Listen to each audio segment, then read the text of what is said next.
யாழ் காக்கைதீவு மீள் சுழற்சி மையத்தால் பிரச்சினை, போராட்டத்தில் குதித்த மக்கள். அரசியல் சர்ச்சை, காணி விடுவிப்பு குறித்து பாதுகாப்பு பிரதியமைச்சரின் கருத்து தெரிவிக்கப்பட்டுள்ளது. அமைச்சர் சந்திரசேகர் தெரிவிப்பு.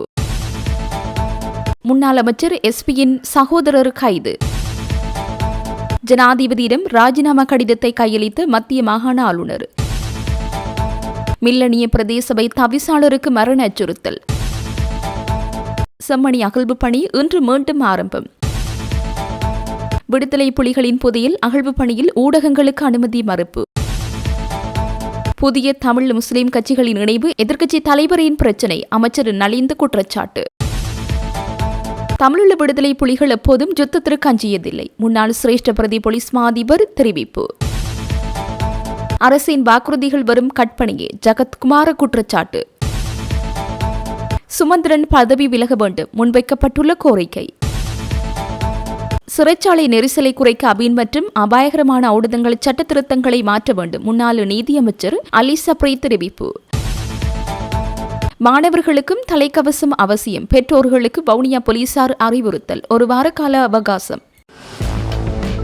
மக்களின் காணிகளை விடுவிக்க மாட்டோம் என பாதுகாப்பு பிரதியமைச்சர் நாடாளுமன்றத்தில் கூறவில்லை. அவர் கூறிய விடயங்களை சிலர் அரசியல் தேவைகளுக்காக திரிவுபடுத்தி கூறுகின்றனர் என கடற்றொழில் அமைச்சர் ராமலிங்கம் சந்திரசேகர் தெரிவித்துள்ளார். யாழ்ப்பாணம் நல்லூர் பகுதியில் நேற்றைய தினம் பால நிர்மாணிப்புக்கு அடிக்கல் நாட்டும் நிகழ்வில் கலந்து கொண்ட பின் ஊடகங்களுக்கு கருத்து தெரிவிக்கும் போதே அவ்வாறு தெரிவித்தார். மேலும் தெரிவிக்கையில், மக்களின் காணிகளை விடுவிக்க மாட்டோம் என பாதுகாப்பு பிரதியமைச்சர் கூறவில்லை. ராணுவ தேவைகளுக்கான காணிகள் தவிர மக்களுக்கு சொந்தமான அனைத்து காணிகளையும் விடுவிக்க தேவையான நடவடிக்கைகள் எடுக்கப்படும். இது தொடர்பில் ஜனாதிபதியுடன் பேசி விரைவில் நடவடிக்கை எடுப்போம். கடந்த 40 வருடங்களாக பூட்டப்பட்டிருந்த வீதிகள் திறக்கப்பட்டு வடமாகாணத்தில் இருந்த ராணுவ சோதனை சாவடிகள் பெருமளவு நீக்கப்பட்டுள்ளன. 37 வருடங்களுக்கு பிறகு பலாலி வீதி மக்கள் பாவனைக்காக திறந்துவிடப்பட்டுள்ளது. அதேவேளை பலாலி ராணுவ வைத்தியசாலை தனியார் காணியில் அமைந்துள்ளது. அந்த காணிக்கு நஷ்டஈடு வழங்குவதா அல்லது அவருக்கு மாற்று காணி வழங்குவதா அல்லது வைத்தியசாலை அங்கிருந்து அகற்றுவதா என்பது தொடர்பில் ராணுவ அதிகாரிகள் காணி உரிமையாளர்களை அழைத்து பேசி முடிவுகள் எடுக்கப்படும். அதேபோன்று வடக்கில் ராணுவத்தினர் தமது சுய தேவைக்கு விவசாயம் செய்வதாக கூறினாலும் வெளியில் மரக்கறிகளை விற்பனை செய்வதாக முறைப்பாடுகள் கிடைக்கப்பெற்றுள்ளன. அது தொடர்பில் ஆராய்ந்து நடவடிக்கை எடுக்கப்படும் என அவர் தெரிவித்தார்.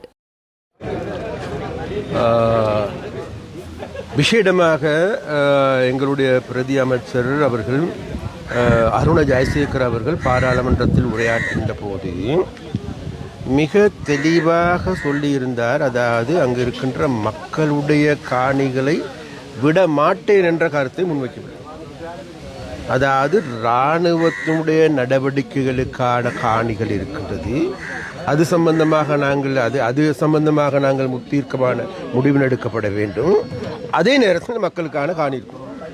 அவர் இது தொடர்பாக நிச்சயமாக அவர் பாராளுமன்றத்தில் ஆற்றிய உரைக்கு பிறகு பல்வேறு விதமான கருத்துக்கள், கோலங்கள், விமர்சனங்கள் வந்த வண்ணம் இருக்கும்.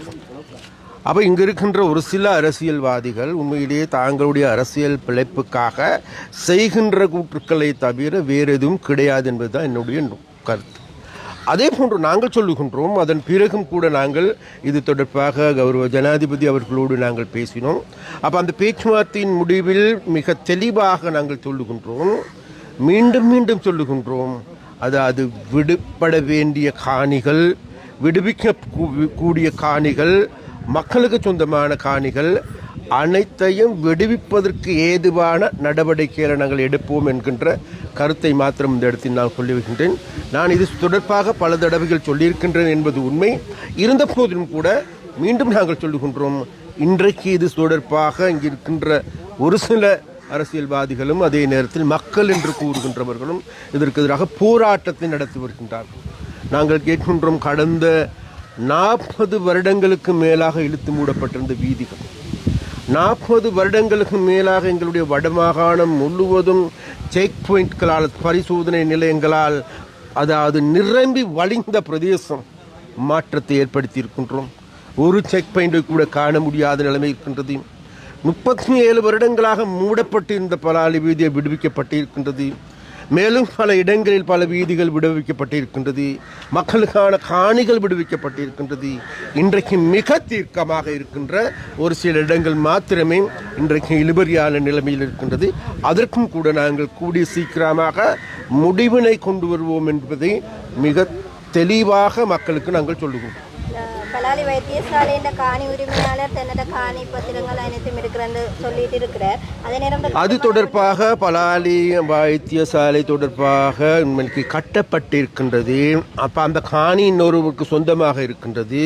அப்போ அது தொடர்பாக நாங்கள் வேண்டுமென்றால் அது தொடர்பாக மீண்டும் அந்த உரிய நபரோடு பேசுவதற்கும் அந்த பலாலி வைத்தியசாலையை இழுத்து மூடுவதா இடித்து தள்ளுவதா என்பது தொடர்பாக நாங்கள் மீண்டும் அவரோடு பேசி தேவையாக இருந்தால் அவருக்கு அந்த காணிக்கான நட்டையீடு அல்லது அதற்கான ஒரு புதிய காணியும் கூட பெற்றுக் கொடுப்பதற்கான நடவடிக்கைகள் இன்றைக்கு ஆரம்பமாக இருக்கு. நான் நினைக்கிறேன் உரிய பாதுகாப்பு அதிகாரிகள் அது தொடர்பாக செயற்படுத்துவார்கள் என்று நாங்கள் நம்புகிறோம். தமிழ் முஸ்லீம் கட்சிகள் நேற்று ஒரு கூட்ட சந்திப்பை ஏற்படுத்தியிருக்கணும். அதோட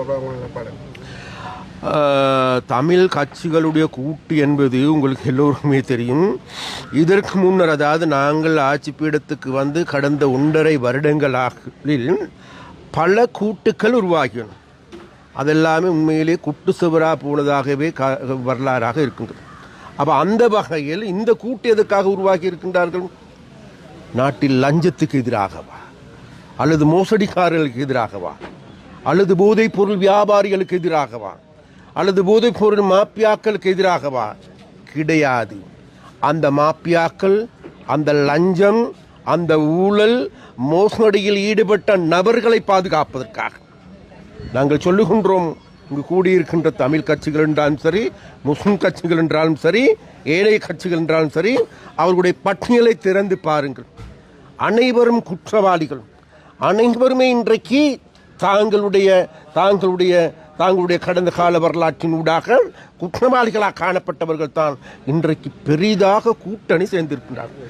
அதனால் வேண்டி வேறு எதுமல்ல, இவர்கள் இந்த கூட்டணி என்பது மக்களை குட்டு சுவராக்குகின்ற கூட்டணியாகும். மக்களுடைய வாழ்க்கையில் மாற்றங்களை ஏற்படுத்துவதற்கல்ல. நாங்கள் மிக தெளிவாக இருக்கின்றோம். இந்த குற்ற சுவரான கூட்டணியில் மக்கள் திரும்பியும் பார்க்க மாட்டார், மக்கள் செவிமடுக்க மாட்டார் என்பது எங்களுக்கு நன்றாக தெரியும். அதனால் இந்த இவ்வாறான கூட்டணிகள் இவ்வாறான குட்டுசுவரான நடவடிக்கைகளை ஈடுபடுவதை தவிர வேறு வேலைகள் இல்லை என்பதுதான் நான் குறிப்பிட்டாக. சர்வதேச கிரிக்கெட் மைதானம் பணிகள் கைவிடப்படவில்லை, மீண்டும் ஆரம்பமாகுகின்றது. முதல் கட்டமாக நாங்கள் எதிர்பார்க்கின்றோம்.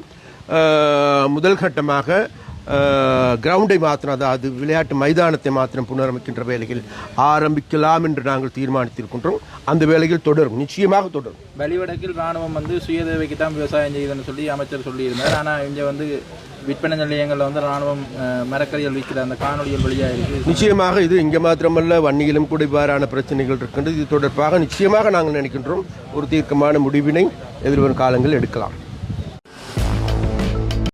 மத்திய மாகாண ஆளுநர் பேராசிரியர் சரத் அபேகோன் தனது பதவியிலிருந்து விலகுவதற்கான ராஜினாமா கடிதத்தை ஜனாதிபதி அனுரகுமார திசாநாயக்கவிடம் சமர்ப்பித்துள்ளார். சில நாட்களுக்கு முன்னர் ஜனாதிபதிக்கு அனுப்பப்பட்ட இந்த ராஜினாமா கடிதத்திற்கு இதுவரை எவ்வித பதிலும் கிடைக்கவில்லை என்றும், இந்த ராஜினாமாவை ஜனாதிபதி ஏற்றுக்கொண்டாரா இல்லையா என்பது குறித்து இதுவரை எந்த அறிவிப்பும் விடுக்கப்படவில்லை என்றும் பேராசிரியர் சரத் அபேகோன் தெரிவித்துள்ளார். அத்துடன் தான் பதவியிலிருந்து விலகுவதற்கு எடுத்த முடிவு முற்றிலும் தனிப்பட்ட காரணம் என்றும் அவர் மேலும் குறிப்பிட்டுள்ளார். பேராசிரியர் சரத் அபேகோன் பேராதனை பல்கலைக்கழகத்தின் துணைவேந்தராகவும் சில காலம் பணியாற்றியுள்ளார் என்பதும் குறிப்பிடத்தக்கது. இதேவேளை மத்திய மாகாண ஆளுநரின் செயலாளர் பதவியும் தற்போது வெற்றிடமாக காணப்படுகின்றது. இப்பதவியிலிருந்த மஞ்சுளா மடகபுல அண்மையில் ஓய்வு பெற்றமை இதற்கு காரணமாகும். அந்த பதவியின் தற்காலிக பணிகளை மேற்கொள்வதற்காக மத்திய மாகாண அரசு ஆணைக்குழுவின் செயலாளர் இஷான் விஜயதிலக்கு நியமிக்கப்பட்டுள்ளார்.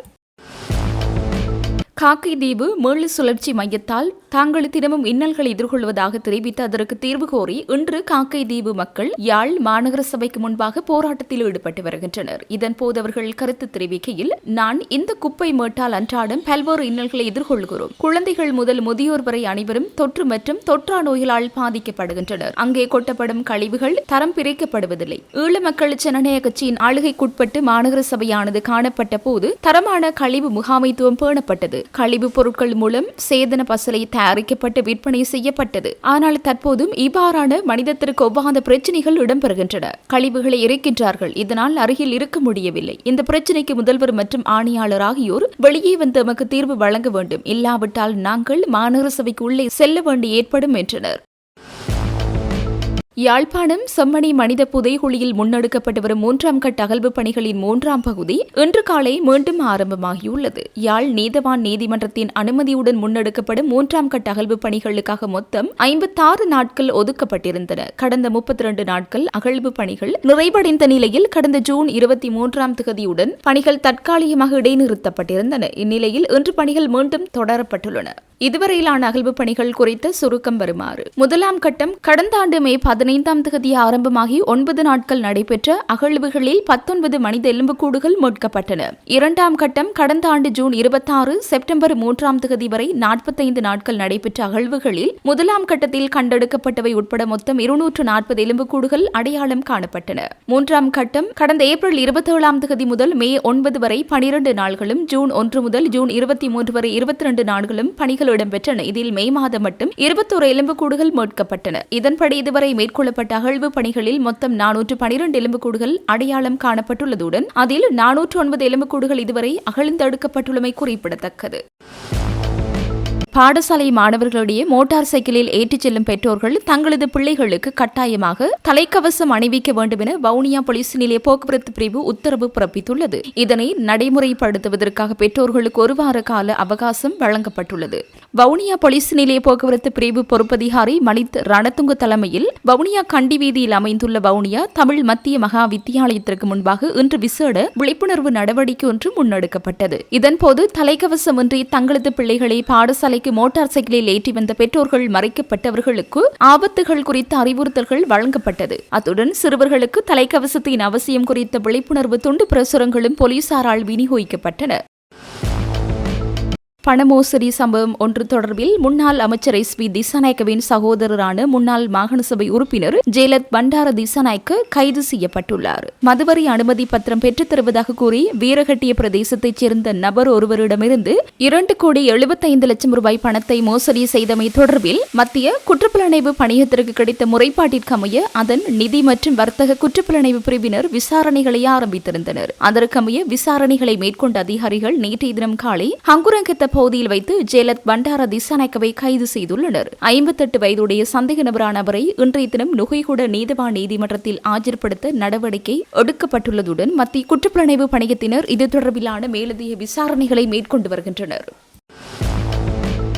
யாழ்ப்பாண மாவட்ட கல்வி அபிவிருத்தி உபகுழு கூட்டம் உபகுழுவின் தலைவரும் பாராளுமன்ற உறுப்பினருமான ஜெயச்சந்திரமூர்த்தி ராஜீவன் தலைமையில் கடற்றொழில் நீரியல் மற்றும் கடல் வளங்கள் அமைச்சரும் மாவட்ட ஒருங்கிணைப்பு குழுவின் தலைவருமான ராமலிங்கம் சந்திரசேகர் அவர்களின் பங்கு பெற்றுதலுடன் நேற்றைய தினம் பிற்பகல் 2 மணிக்கு யாழ்ப்பாண மாவட்ட செயலக மாநாட்டு மண்டபத்தில் நடைபெற்றது. இக்கூட்டத்தில் வரவேற்புரையாற்றிய அரசாங்க அதிபர் மருதலிங்கம் பிரதீபன் கூட்டத்திற்கு வருகை தந்த அனைவரையும் வரவேற்று சுற்று நிறுவனத்திற்கு அமைவாக திட்டமிடல், சுற்றுலா, உணவு பாதுகாப்பு, போக்குவரத்து மற்றும் கல்வி ஆகிய உபகுழுக்கள் உருவாக்கப்பட்டுள்ளதாகவும் அதற்கமைவாக கல்வி உபகுழுவின் தலைவராக ஜெயச்சந்திரமூர்த்தி ராஜீவன் நியமிக்கப்பட்டுள்ளதாகவும் கல்வி உபகுழுவின் 1வது கூட்டம் இது எனவும் தெரிவித்தனர். மேலும் அண்மையில் வெளியாகிய காப்போத சாதந்திர பரீட்சை முடிவுகளின்படி யாழ்ப்பாண மாவட்டம் முதன்மை பெற்றிருப்பதாகவும் அதற்காக உழைத்த அனைவருக்கும் அரசாங்க அதிபர் என்ற ரீதியில் நன்றிகளையும் தெரிவிப்பதாக குறிப்பிட்டார். இக்கூட்டத்தில் மத்திய மாகாண ரீதியில் அனைவரும் ஒன்றிணைந்து ஆக்கப்பூர்வமான தீர்மானங்களை எடுப்பதற்கு பங்களிப்பினை நல்குமாறு கேட்டுக்கொண்டார். இக்கூட்டத்தில் பாராளுமன்ற உறுப்பினரான ஜெயச்சந்திரமூர்த்தி ராஜீவன் கருத்து தெரிவிக்கையில் பிரதமர் ஹரேனி அமரசூரியவின் வழிநடத்தலின் கீழ் ஒவ்வொரு மாவட்டத்திற்கும்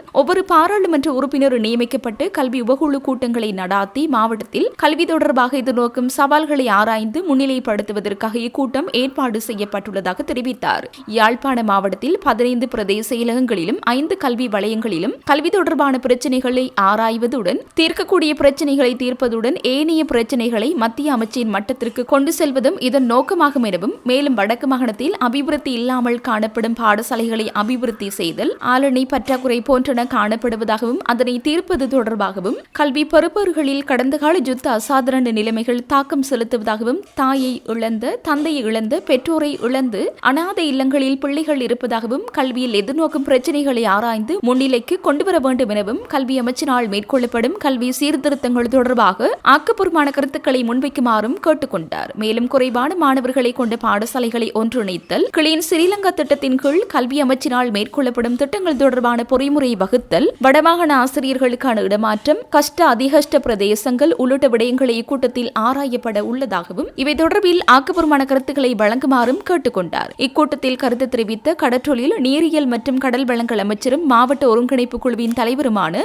ராமலிங்கம் சந்திரசேகர் கல்வி சீர்திருத்தங்களுக்கான பரிந்துரைகளை இக்கூட்டத்தில் முன்வைக்குமாறும் அரசாங்கமானது ஆசிரியர் வெற்றிடங்கள் மற்றும் ஏனைய ஆளணி வெற்றிடங்களை படிப்படியாக நிவர்த்தி செய்யும் எனவும் தெரிவித்தார். மேலும் இலங்கை வறுமை ஒழிப்பில் முன்னிலை வகித்து வருவதாகவும் கல்வித்துறையில் தற்போது வறுமை மற்றும் போதைப்பொருள் பாவனை என்பனவும் தாக்கத்தை ஏற்படுத்தி பின்னி பிணைந்துள்ளதாகவும் வறுமை ஒழிப்பு மற்றும் போதைப்பொருள் ஒழிப்பு போன்ற செயற்திட்டத்தில் அரசாங்கம் முனைப்புடன் செயற்பட்டு வருவதாகவும் எதிர்வரும் ஆண்டுகளில் மேலும் கூடுதலான நிதி ஒதுக்கீடுகள் மாவட்ட ரீதியாகவும் ஒதுக்கீடு செய்யப்பட உள்ளதாகவும் தெரிவித்தார். மேலும் மக்களுக்கு விமர்சிக்கும் உரிமை உண்டு எனவும் அவ்விமர்சனத்தை தவறாக சிலர் சித்தரிப்பதாகவும் எமது அரசாங்கத்திடம் லஞ்சம் பொய் மோசடி இல்லாத அரசியல் கலாச்சாரம் உள்ளதாகவும் தெரிவித்தார். இக்கலந்துரையாடலில் ஆசிரியர் பதவி வெற்றிடங்கள் நெடுந்தீவு ஆசிரியர்களுக்கான தங்குமிட வசதிகளை ஏற்படுத்தல் குறைந்த மாணவர்களை கொண்ட பாடசாலைகளை ஒன்றிணைக்கும் செயற்பாடு பாட ரீதியான ஆசிரியர்களின் தேவைப்பாடுகள் தொழில் கல்வி தொடர்பான விழிப்புணர்வுகளை ஏற்படுத்துதல் சமாந்திர வகுப்பு என்பன தொடர்பாக விரிவாக ஆராயப்பட்டன.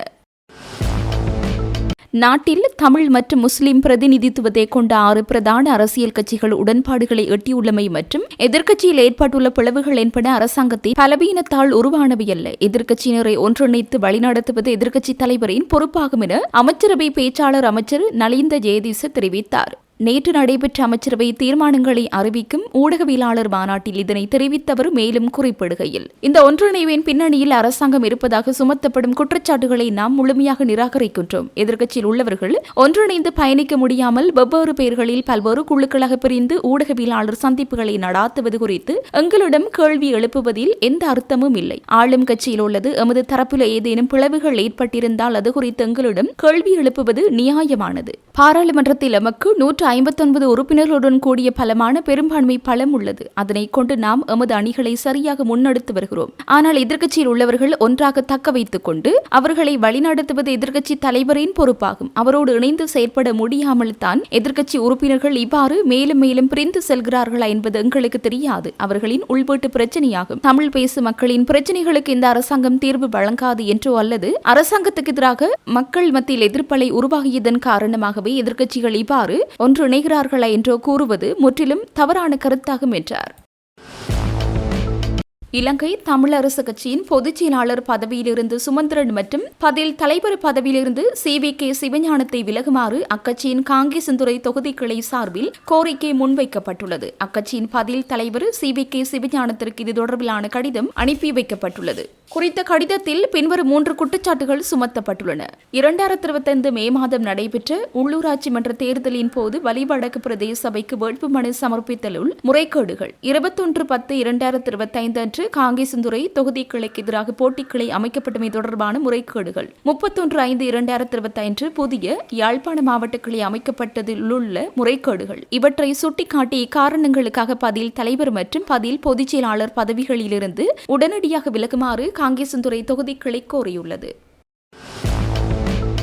காரை நகரில் வெளிநாட்டிலிருந்து வருகை தந்தவர்களின் வீடுகளை இலக்கு வைத்து மேற்கொள்ளப்பட்ட திருட்டுச் சம்பவங்களுடன் தொடர்புடைய 2 யாழ் மாவட்ட குற்றத்தடுப்பு பிரிவினரால் நேற்று கைது செய்யப்பட்டுள்ளனர். காரை நகரில் உள்ள ஒரு வீட்டில் 1600 கனேடிய டாலர்கள், 1 கோடி, ஒரு சோடி காப்பு மற்றும் கடவுச்சீட்டு என்பனவும், மற்றொரு வீட்டில் 400 யூரோக்கள் மற்றும் இலங்கை ரூபா 1 லட்சம் என்பனவும் திருடப்பட்டிருந்தன. இதுகுறித்து வீட்டின் உரிமையாளர்கள் மேற்கொண்ட முறைப்பாட்டிற்கமைய யாழ் மாவட்ட குற்றத்தடுப்பு பிரிவு போலீசார் விசாரணைகளை துரிதப்படுத்தியிருந்தனர். விசாரணைகளின் அடிப்படையில் காரை நகரை சேர்ந்த 26 மற்றும் 27 வயதுடைய 2 இளைஞர்கள் கைது செய்யப்பட்டுள்ளனர். சந்தேக நபர்களிடமிருந்து திருடப்பட்ட பணம் மற்றும் நகைகளை போலீசாரால் மீட்கப்பட்டுள்ளன. சந்தேக நபர்களை மேலதிக விசாரணைகளின் பின் நீதிமன்றத்தில் முற்படுத்த போலீசார் நடவடிக்கை எடுத்துள்ளனர்.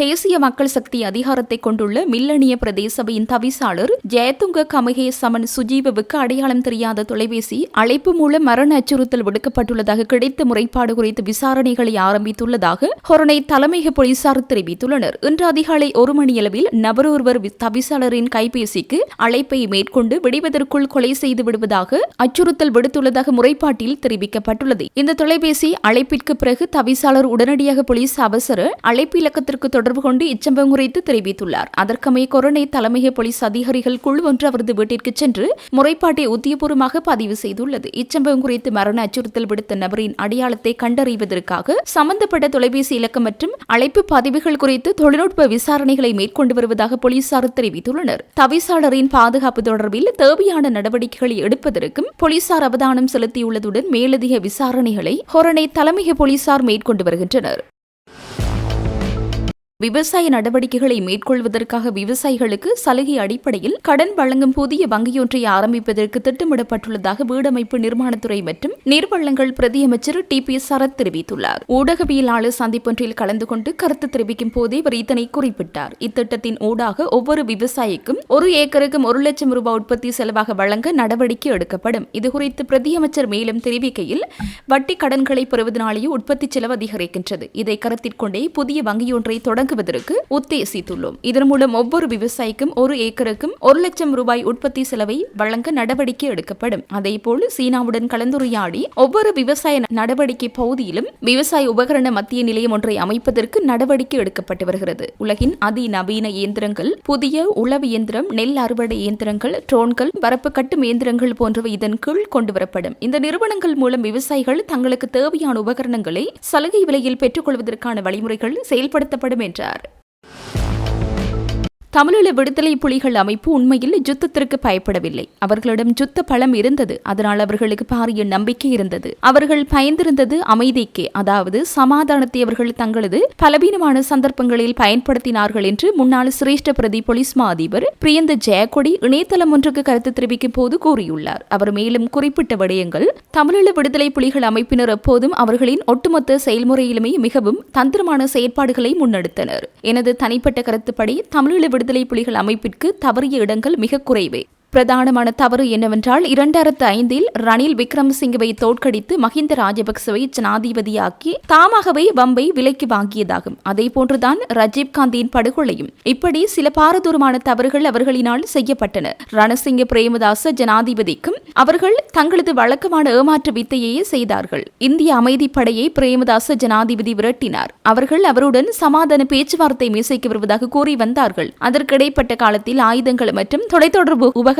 பரிமாற்றப்பட்டதாக ஒரு கதை இருக்கிறது. அவர்கள் பலவீனமடையும் ஒவ்வொரு சந்தர்ப்பத்திலும் சமாதானத்தை முன்னிறுத்தி செயற்பட்டே மீண்டும் பலமடைந்தார்கள். 2009 அதற்கும் ஒரு முயற்சியை மேற்கொண்டார்கள். ஆனால் துரதிருஷ்டவசமாக அது அவ்வாறு நடக்கவில்லை. ரணில் விக்ரமசிங்கவையும் ஏமாற்றினார்கள். அது சம்பந்தமாக முன்னாள் பாதுகாப்பு செயலாளர் Austin Fernando my belly is white என்று சற்றே பெரிய புத்தகம் ஒன்றை எழுதியுள்ளார். அந்த புத்தகத்தில் அனைத்து விவரங்களும் உள்ளன என்று குறிப்பிட்டுள்ளார்.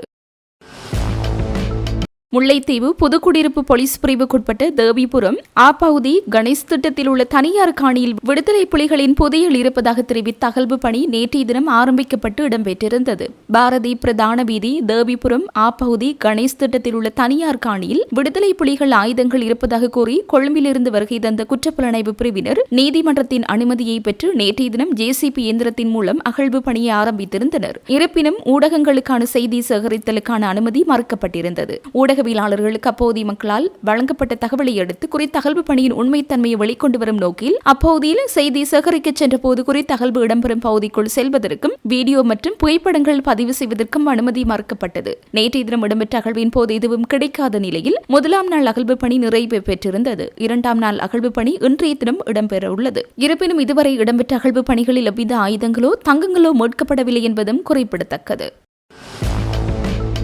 எதிர்க்கட்சியில் இருந்தபோது வழங்கிய வாக்குறுதிகளை நிறைவேற்ற தவறிய தற்போதைய அரசு நாட்டை ஒரு கற்பனை உலகுக்கு அழைத்துச் சென்றுள்ளது என ஸ்ரீலங்கா பொதுஜன பெரமுன கட்சியின் முன்னாள் நாடாளுமன்ற உறுப்பினர் ஜகத்குமார விமர்சித்துள்ளார். பத்திரமுல்லையில் உள்ள ஸ்ரீலங்கா பொதுஜன பெரமுன கட்சியின் தலைமையகத்தில் நேற்று நடைபெற்ற ஊடகவியலாளர் சந்திப்பிலே அவர் மேற்கண்டவாறு குறிப்பிட்டார். அங்கு அவர் மேலும் தெரிவித்ததாவது, அனுரகுமார திசாநாயக்க எதிர்க்கட்சியில் இருந்தபோது மக்களின் பிரச்சினைகளுக்கு குரல் கொடுத்தார். வளமான நாடு, அழகான வாழ்க்கை என்ற கொள்கை பிரகடனத்துடன் ஆட்சிக்கு வந்த இந்த அரசு மக்களை வறுமையின் உச்சத்திற்கே தள்ளியுள்ளது. திரைசேரியில் பணம் இருப்பதாக கூறினாலும் மக்களுக்கு எந்தவித நிவாரணமும் வழங்கப்படவில்லை. தூய்மையான இலங்கை என்று கூறும் அரசு உள்ளூராட்சி மன்றங்களை நிர்வாக சீர்கேட்டால் நாடு முழுவதும் டெங்கு பரவும் சூழ்நிலை உருவாகியுள்ளது. விவசாயிகள் குறித்து பேசியவர்கள் இன்று நெல் கொள்முதல் விலையை வழங்க முடியாமல் தவிக்கின்றனர். அரிசி இறக்குமதியை நிறுத்துவதாக கூறி ஆட்சிக்கு வந்தவர்கள் தற்போது பெருமளவில் அரிசியை இறக்குமதி செய்து உள்நாட்டு விவசாயத்தை ஒட்டுமொத்தமாக அழித்துவிட்டனர். இறுதியாக இலங்கையின் வரலாற்றில் எந்த ஒரு அரசும் செய்யாத வகையில் நீதிமன்ற கட்டமைப்புக்குள் தலையீடு செய்ய இந்த அரசு முயற்சிக்கின்றது. உயர் நீதிமன்ற மற்றும் மேன்முறையீட்டு நீதிமன்ற நீதியரசுகளின் பதவிக்காலத்தை நீடிப்பதன் மூலம் தங்களுக்கு சாதகமான தீர்ப்புகளை பெற அரசு திட்டமிடுகின்றது. இத்தகைய செயல்கள் நீதித்துறையின் சுதந்திரத்தையும் மக்கள் அதன் மீது கொண்டுள்ள நம்பிக்கையும் சீர்குலைக்கும். எனவே நாட்டை இத்தகைய குழப்ப நிலைக்கு தள்ள வேண்டாம் என அரசை எச்சரிக்கிறேன் என்றார். நாட்டில் நிலவும் கடுமையான தாதியர் வெற்றிடத்திற்கு தேர்வு காணும் வகையில் ஓய்வு பெறவுள்ள தாதியர்களின் பணிக்காலத்தை 2 வருடங்களாக நீடிக்குமாறு அரசு சேவை ஐக்கிய தாதியர் சங்கம் ஜனாதிபதி அனுரகுமார திசாநாயக்கவிடம் கோரிக்கை விடுத்துள்ளது. இது தொடர்பான கடிதத்தை சங்கத்தின் தலைவர் முருத்தட்டுவே ஆனந்த தேரர் நேற்று ஜனாதிபதிக்கு அனுப்பி வைத்துள்ளார். நாட்டில் டெங்கு நோயாளர்களின் எண்ணிக்கை 50,000-ஐ தாண்டியுள்ளது. வீடுகளில் சிகிச்சை பெறும் நோயாளிகளை கணக்கிட்டால் இந்த எண்ணிக்கை இன்னும் அதிகமாக இருக்கக்கூடும் என்றும் அந்த சங்கம் சுட்டிக்காட்டியுள்ளது. நோயாளர்களின் எண்ணிக்கை அதிகரித்துள்ள போதிலும் அவர்களை பராமரிக்க தேவையான தாதியர்களின் எண்ணிக்கை மிக குறைவாக இருப்பது நிலைமையை மேலும் மோசமாக்கியுள்ளதாக அந்த கடிதத்தில் தெரிவிக்கப்பட்டுள்ளது. அரசாங்கம் புதிய தாதியர்களை ஆட்சேர்ப்பு செய்வதற்கு தயாராக இருந்தாலும் அவர்களுக்கு பயிற்சி அளித்து சேவையில் இணைப்பதற்கு இன்னும் 3 ஆண்டுகள் தேவைப்படும். தற்போதைய நிலையில் நிலவும் தாதியர் பற்றாக்குறையினால் ஒரு தாதியர் 3 பேரின் பணிச்சுமையை சுமக்க வேண்டிய துர்ப்பார்க்கிய நிலை ஏற்பட்டுள்ளதாகவும் கடுமையான பணிச்சுமை காரணமாக தாதியர்களும் நோய்வாய்ப்படும் அபாயம் உள்ளதாகவும் அவர் குறிப்பிட்டுள்ளார். இந்த நெருக்கடியான சூழலை தணிப்பதற்காக ஓய்வு பெறவுள்ள தாதியர்களின் வயது வரம்பை 2 வருடங்களாக நீடிப்பதற்கு ஜனாதிபதி தனது நேரடி மற்றும் விசேட கவனத்தை செலுத்த வேண்டும் என்றும் அரசு சேவை ஐக்கிய தாதியர் சங்கம் தனது கடிதத்தில் கோரியுள்ளது.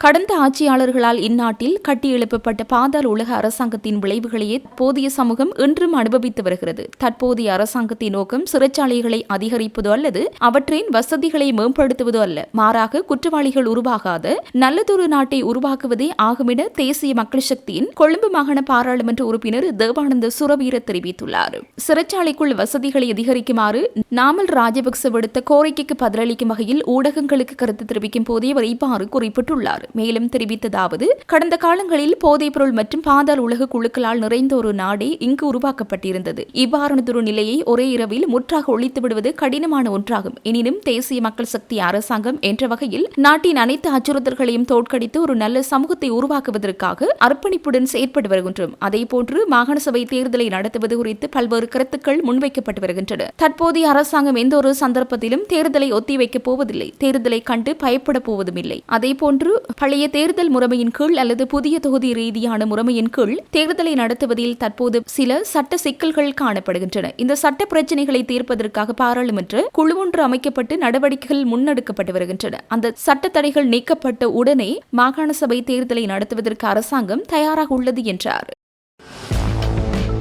சிறைச்சாலை நெரிசலை குறைப்பதற்கான ஒரு மாற்று நடவடிக்கையாக 54வது பிரிவின் கீழ் 2022ஆம் ஆண்டின் நச்சுப் பொருட்கள் அபின் மற்றும் அபாயகரமான ஔடதங்கள் சட்டத்தில் கொண்டுவரப்பட்டுள்ள திருத்தங்கள் உடனடியாக மாற்றப்பட வேண்டும். இந்த திருத்தங்கள் கொண்டுவரப்பட்ட போது தான் நீதியமைச்சர் பதவியை வகிக்கவில்லை என முன்னாள் நீதியமைச்சர் ஜனாதிபதி சட்டத்திரணி அலி சப்ரி குறிப்பிட்டுள்ளார். சிறைச்சாலையில் நிலவும் மோதல் குறித்து அவர் மேலும் குறிப்பிட்டதாவது, அரசு ரசாயன பகுப்பாய்வாளர் திணைக்களத்திற்கு புதிய உத்தியோகர்கள் பணியமர்த்தப்படும் வரை தற்போதுள்ள உத்தியோகர்களுக்கு மேலதிக நேரம் உள்ளிட்ட வசதிகளை வழங்கி ரசாயன பகுப்பாய்வு அறிக்கைகளை விரைவுபடுத்தவும் வேலை திட்டம் ஒன்று ஆரம்பிக்கப்பட வேண்டும். தான் நீதியமைச்சராக இருந்த காலத்தில் 2 வேலை முறைகளாக பிரித்து உத்தியோகர்களுக்கு மேலதிக நேரம் உள்ளிட்ட இதர வசதிகளை வழங்கி ரசாயன பகுப்பாய்வு அறிக்கைகளை விரைவுபடுத்தும் வேலை திட்டத்தை நடைமுறைப்படுத்தினோம். 2020ஆம் ஆண்டில் தான் அமைச்சராக பதவியை பொறுப்பேற்கும் போது சுமார் 29,000 கைதிகள் காணப்பட்டனர். 2021 ஜனவரிக்குள் அந்த எண்ணிக்கையை 18,000ஆக குறைவடைந்தது. தற்போது போதைப் பொருள் 2 கிராமுக்கு குறைவாக இருந்ததால் நீதவான் நீதிமன்றத்தின் மூலம் பிணை வழங்க முடியும். அந்த அளவை 5 கிராம் வரை அதிகரிக்க வேண்டும். இது தொடர்பான திருத்தங்களை மேற்கொள்வதற்குத்தான்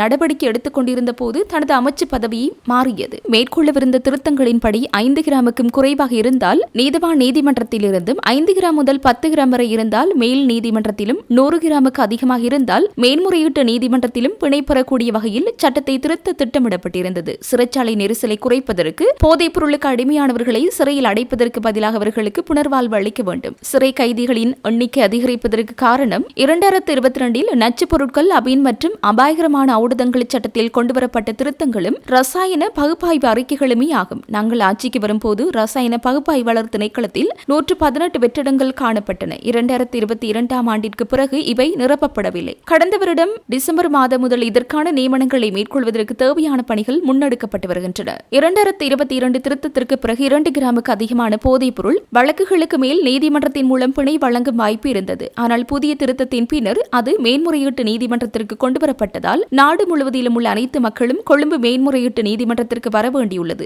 வழக்கு எந்த நீதிமன்றத்தில் தாக்கல் செய்யப்படும் என்று கூற முடியாது. ரசாயன பகுப்பாய்வு அறிக்கை வரும் வரை போதைப் பொருட்களின் தூய எடையை கண்டறிய முடியாது. அதனை கண்டறிய 1 வருடம் வரை ஆகிறது. சட்ட நடவடிக்கைகளுக்கு மேலும் 6 மாதங்கள் ஆகின்றன. அப்போது 1 வருடமும் 6 மாதங்களும் கடந்து விடுகின்றன. நாங்கள் வந்தவுடன் இந்த திருத்தத்தை மேற்கொள்வதற்கு நடவடிக்கை எடுத்து வருகிறோம். தூய எடைக்கு அல்லாமல் மொத்த எடைக்கு ஏற்ப நீதிமன்றத்தை தெரிவு செய்யும் வாய்ப்பும் உள்ளது.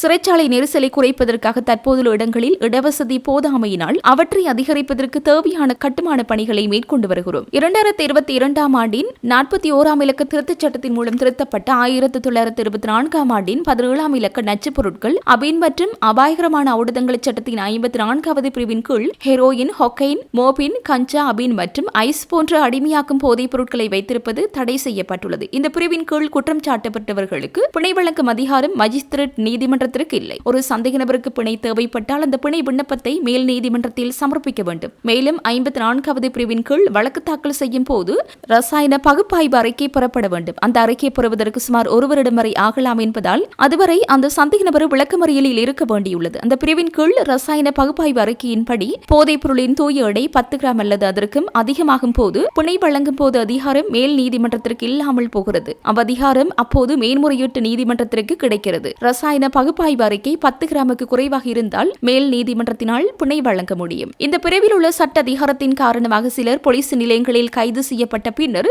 சில சமயங்களில் அவர்களுக்கு நடக்கும் முறையற்ற போலீஸ் நடவடிக்கைகள் காரணமாக சிறையில் அடைக்கப்படும் சந்தர்ப்பங்கள் அவ்வப்போது கேட்க முடிகிறது. இது சிறைச்சாலை நெரிசலுக்கு ஒரு காரணமாக அமைந்துள்ளதோடு இத்தகைய குற்றச்சாட்டுகளுக்கு உள்ளாகுபவர்கள் சிறைகளில் வாடும் நிலைமைகள் குறித்தும் சமூக ஊடகங்கள் வாயிலாக வெளிப்படுத்தப்பட்டுள்ளன என்றார்.